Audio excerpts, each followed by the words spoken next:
students of CBSE board class 10th class 12th. CBSE has made some important changes for your answer sheet 2025. CBSE ने नए साल में बहुत सारे नए चेंजेस किए हैं. लास्ट मिनट चेंजेस जो आंसर बुक को लेकर के वो आपको बता दी जा रही है.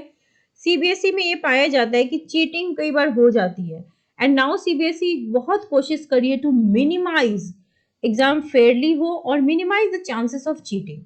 इसके लिए इससे लड़ने के लिए सीबीएसई ने माल प्रैक्टिसेस को बंद करने के लिए कुछ चीजें की हैं जो मैं आपको बता दूं.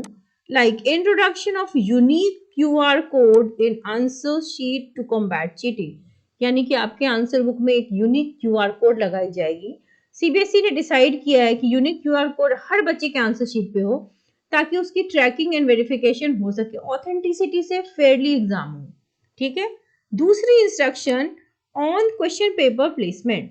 सिग्निफिकेंट चेंज हुआ है for students to write the question number only in the margin of the answer sheet. Answer sheet के मार्जिन में ही आप क्वेश्चन नंबर लिखोगे, आंसर नंबर. ठीक है.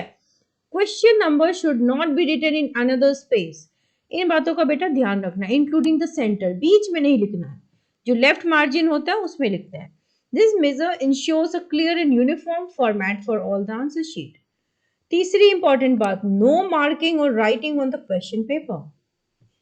Board has made it very clear that students must not write on the paper. Rough page आपको दी जाएगी, rough margin already दी जाती है. All the rough work should be done in the margin on the right hand side. Left margin में आप question number लिखोगे, centre में answer लिखोगे, right hand side में जो मार्जिन है उसमें आप रफ वर्क करोगे. इधर उधर नहीं करना है rough. Any rough work in another part of answer sheet और question paper will not be evaluated. So नया गाइडलाइन आया है रफ वर्क के लिए. New instruction specifies that rough work should be done only in the margin जो कि right hand side में provided है, and students are instructed to cross it out. rough work करके उसको काट देना ताकि पता चले कि ये आपका rough work था. ठीक है. और right margin पे ही करना. कई बच्चे फिर भी गड़बड़ करके आते हैं. ठीक है. तो ध्यान रखना. Strict action under unfair practices. अगर आपने फिर भी उम्मीद रखी है कि मैं चीटिंग करके कुछ कर सकता हूँ या कर सकती हूँ, तो ऐसा नहीं होगा. आप नहीं कर सकते. अगर आप किसी इलेक्ट्रॉनिक गैजेट के भरोसे है, चैट जीपीटी या ऐसी चीजों के भरोसे हैं, तो मत रहिए, क्योंकि you are not allowed with any electronic device. कुछ भी आप नहीं ले जा सकते. इवन जो आपकी वॉच होगी वो एनालॉग वॉच होगी. आप फोन नहीं ले जा सकते. कोई भी डिवाइस ऐसा नहीं ले जा सकते जो इंटरनेट से चलता है. ठीक है. सीबीएसई ने वार्न किया है that unfair practices will not be tolerated. Students found guilty of cheating using electronic devices or engaging in any other form of malpractices will face severe consequences.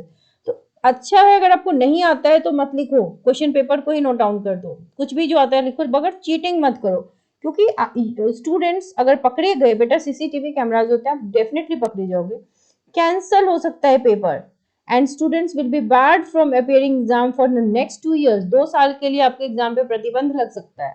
तो इस बात का बिल्कुल ध्यान रखें और इन्हीं इंस्ट्रक्शंस का पालन करना जरूरी है, क्योंकि centre is equipped with surveillance for strict monitoring. Strict monitoring आपकी होगी वहां पर, क्योंकि हर सेंटर, उसी स्कूल को सेंटर बनाया गया जहां पर सीसीटीवी कैमरास हर जगह इंस्टॉल्ड हैं and a live streaming system is used as a monitor activities. Live streaming चल रही होगी.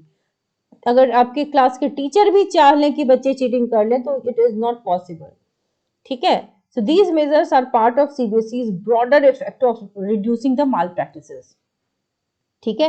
तो एग्जाम जैसे हो रहा है, तो आपको अच्छे से प्रिपेयर होकर एग्जाम देने जाना है, सीबीएसई के रूल्स को फॉलो करते हुए. ठीक है. सीबीएसई के वेबसाइट पे answer keys, question paper, sample paper, everything is there. तो सीबीएसई की वेबसाइट से आप उसको देख लीजिए. So these are the changes जो आप सबको बताया गया है. आई होप आपको समझ में आया हो. Wish you all the very best. Channel के साथ बने रहिए. Do subscribe the channel, like the video and share with your friends. Wish you all the very best.